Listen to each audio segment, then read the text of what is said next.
So-Called is sponsored by loveboiseparks.org, which donates profits to support, promote, and preserve open spaces in Boise, Idaho. Use promo code SOCALLED for 10% off all your purchases at loveboiseparks.org.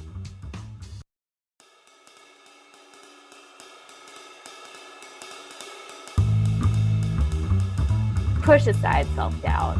Just go forward, guns blazing, and believe in what you're delivering, because chances are it's awesome. This is Mark Whitaker, and I'm wondering, how's your so-called career? Welcome to So-Called, the podcast that explores the why and how of work. On today's episode, we meet Evanann Whitaker, marketing manager at Red Aspen. When we met, I asked Evanann about the company and her role. So Red Aspen is a local Boise company founded back in 2017, founded by 3 women. And these women set out with a flagship product of false eyelashes. And since then, our product lineup has expanded to include so much more. We sell nail dashes, which are press-on manicures and pedicures you can apply at home. We sell all kinds of lip products, color cosmetics for your eyes and face and more. And we have a ton of exciting stuff coming that I can't necessarily talk about. Okay. But so what I do on the marketing team is kind of all over the board. We're still a pretty small company, and we have a very tight-knit team, I would say. So we all just do a variety of things on any given day. And some of the projects are huge. We're a really cool project I got to be involved in at the start of this year was helping revamp our subscription kind of loyalty box program.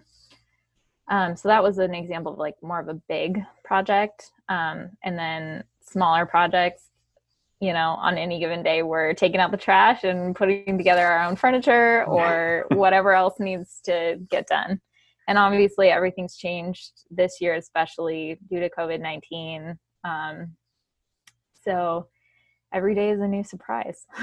It's been a pretty incredible experience to be a part of something that feels so close, but yet so big, because we have, brand reps all across the United States. And it's cool that we're all driven by this mission of inspiring women to stand out, and stand together by uniting passion with purpose. That's our mission statement. You mentioned the mission statement. So what parts are most appealing to you? As you think about, well, this is the work I'm doing and this is why it's important to me. Oh my gosh. I mean, so many things. I interned at Red Aspen before I worked here. And I interned during an MBA program I was completing at Boise State. But my undergrad degree was in entrepreneurship. And so I thought it was so cool that the whole mission of this company was to help lower barriers for other women to have access to starting their own business, in a sense. And maybe it's a side hustle, maybe it's a way to bring in some extra income or get connected to a community. And that's all really awesome. The beauty industry is one that I think is so cool. As a woman, I've been kind of dabbling in that my whole life, buying lipsticks or nail polish or things like that. When the opportunity came up, I thought, wow, I personally use that. I would love to learn more about how it works.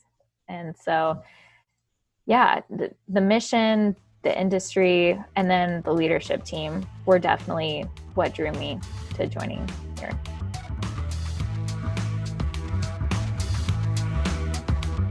Internships, including the one at Red Aspen, have played a big part in Evanann's work background.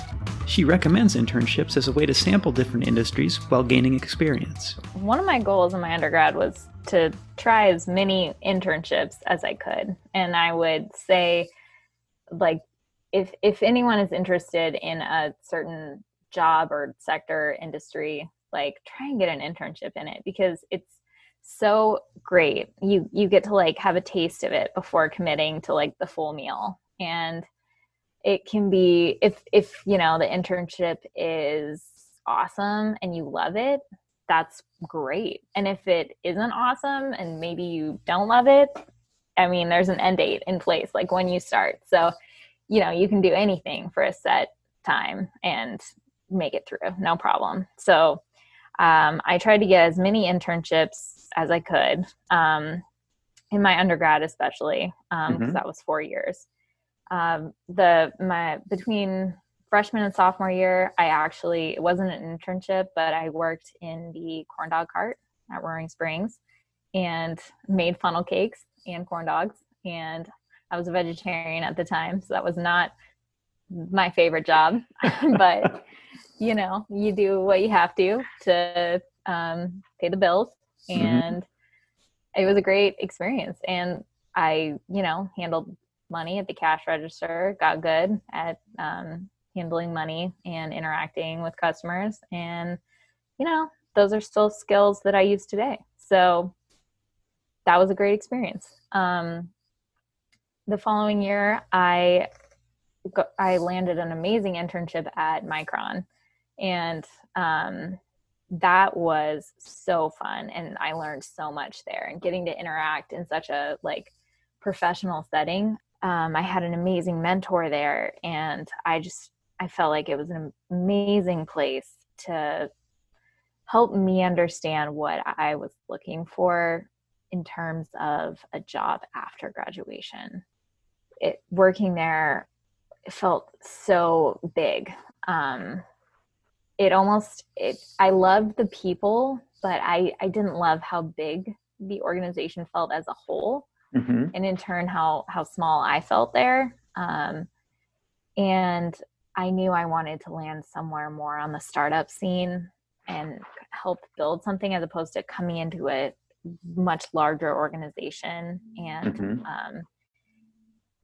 so that was a really, really good summer for me. Other internships I had, I interned a couple of summers for a politician, a congressman. And that was really cool. Politics was something I was kind of interested in for a second. So getting some exposure in that, I quickly realized I did not want to have a career in politics, only because as a politician, people will disagree with you no matter what. And that's good. That we want that. But I'm not the type of person who could, I think it would eat away at me a little more to be kind of receiving that much hate on a daily basis. And people feel very strongly about those things. So that was an eye-opener for me. But again, that gave me great conflict management experience and de-escalating conversations, things like that, and just person-to-person communication, answering phone calls. You never know what you're going to get.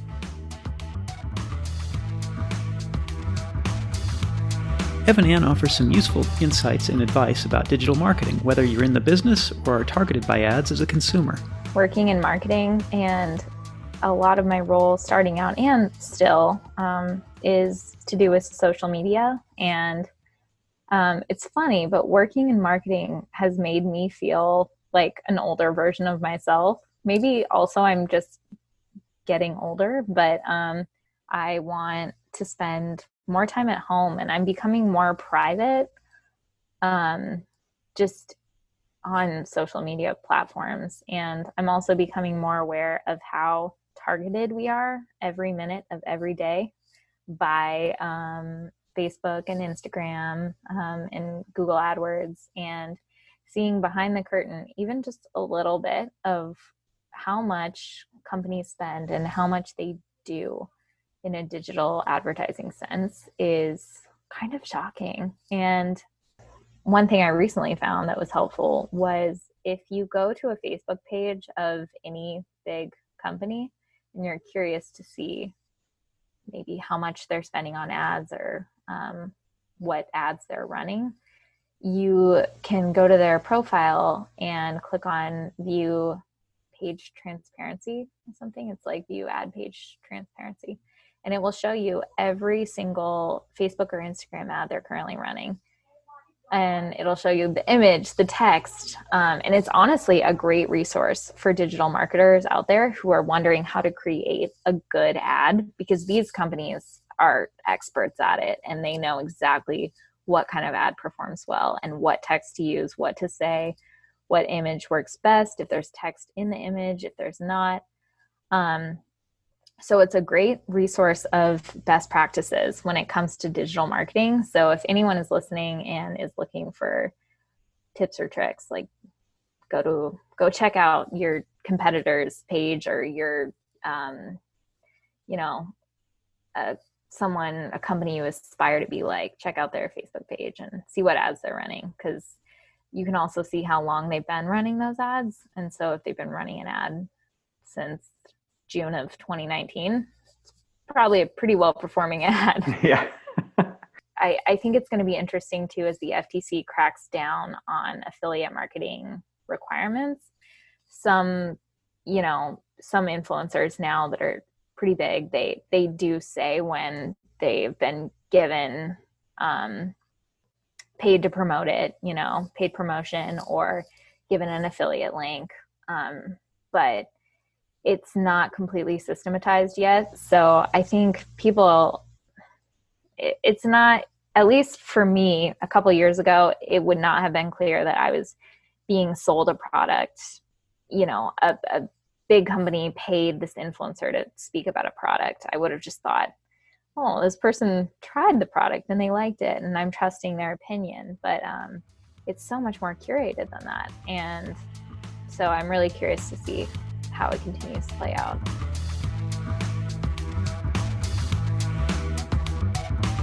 What are you hoping to do in your career, whether with Red Aspen or further down the line, or maybe you've got something in the works right now?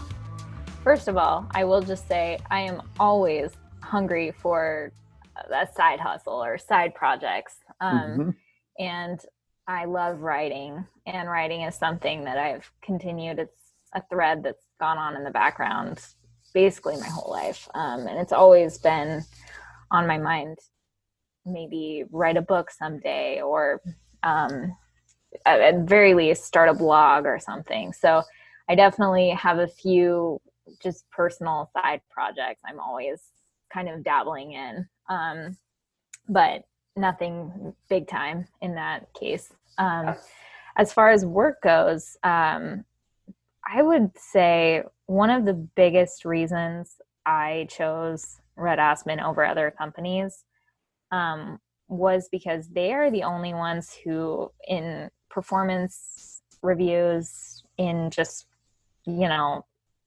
regular conversation, have asked what I want to do and what parts of my job I feel most passionately about, because and that's cool. Why don't more companies do that, Yeah, good question.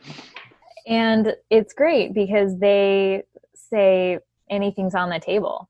Like, what do you want? What do you want to do more of? And so I love that aspect of working here. And I realized in my time here that a huge passion of mine is I'm kind of an ingredient buff for products. And it goes beyond beauty products, but for like food products, I'm so obsessed with like what's in food that I'm eating, and is it good for me? Is it bad for me? Or same with beauty, what's in this lipstick, or what are nourishing ingredients, or working here has really made me take a critical eye to lotions I've used my whole life and what's in them, and what's in my sunblock, or are carcinogens, hiding in these things that I use or eat every day. And so that's been really fun. And I feel like it's something that I'm going to start incorporating more into my work, but also just into my life as a whole. And so I'm excited. I think that's a real driving force behind a lot of what I'm doing right now. And it's exciting.